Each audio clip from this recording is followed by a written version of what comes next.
close this conversation, I want some of us to remember that I grew up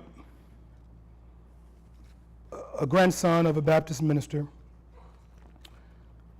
through Catholic schools all my life, two Catholic high schools, and after both of them threw me out, ended up going to a great high school, Thornwood High School in Chicago, and outside of Chicago. But I was always fascinated by the biblical story of Lazarus. Something about the Lazarus story that always caught my attention. Now, those of you who don't know the story, I'm going to say it in 3 minutes, get on out the door so we can ask questions and y'all can move on, and we can hit the hip-hop panel later on. But I'm going to say this in my own way, because I'm not an ordained minister. But Mary called on the cell phone Jesus.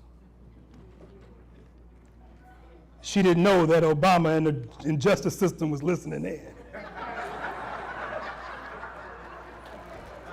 She called Jesus and she said, Jesus, not Jesus. She said, Jesus, your beloved is sick and needs your attention.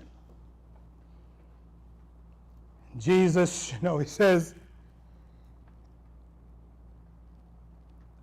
I'll be there.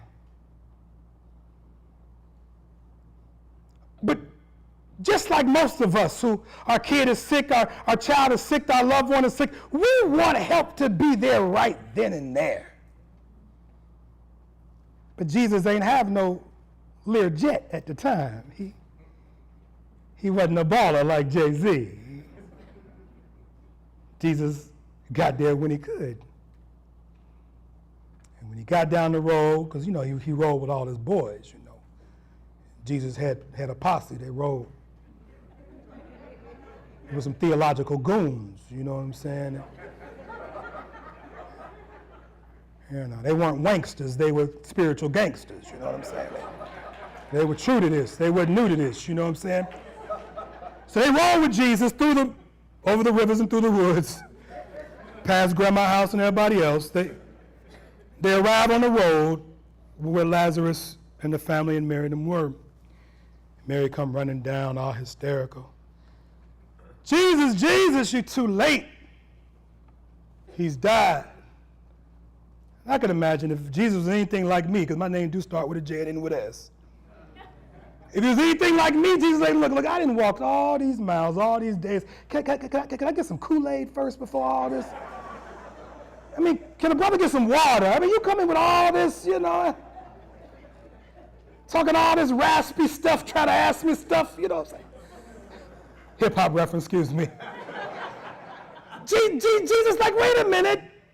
It's cool, I got this. He ain't asleep, he just resting.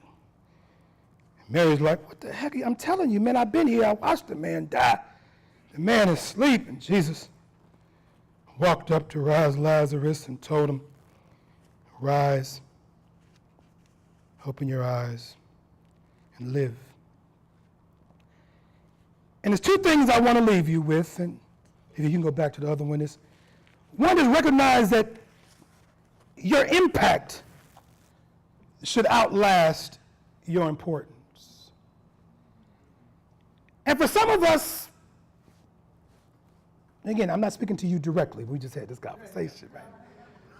But many administrators flip that proverbial script, and they believe their importance supersedes their impact.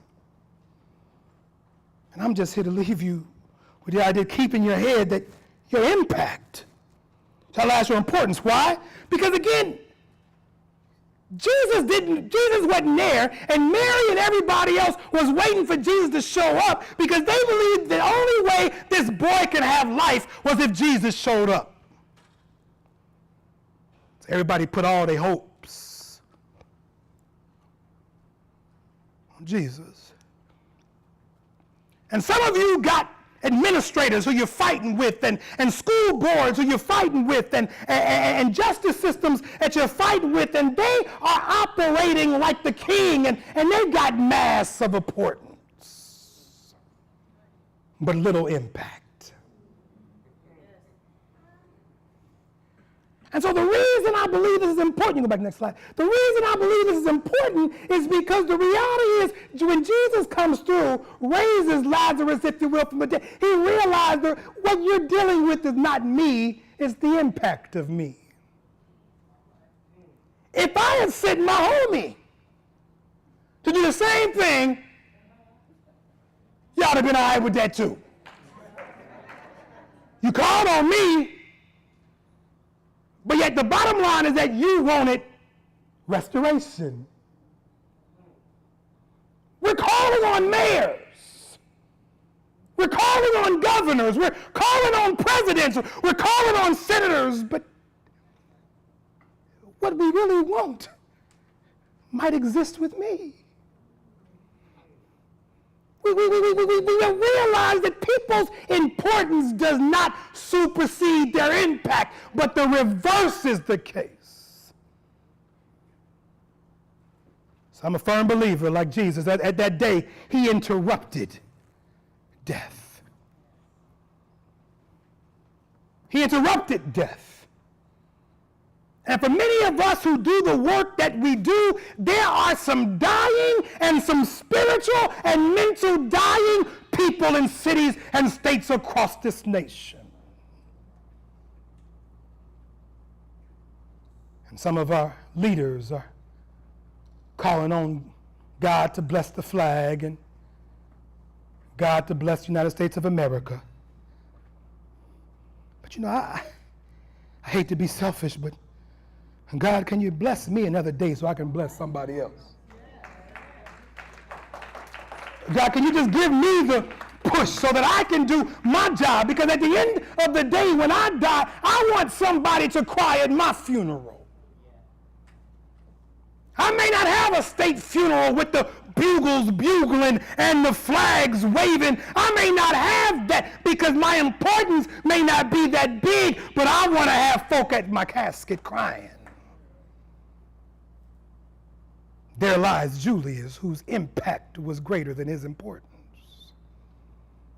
There lies Sister Gina. There lies Sister Sharon. There lies all the volunteers of this great conference. There lies all of you, whose impact was greater than your importance.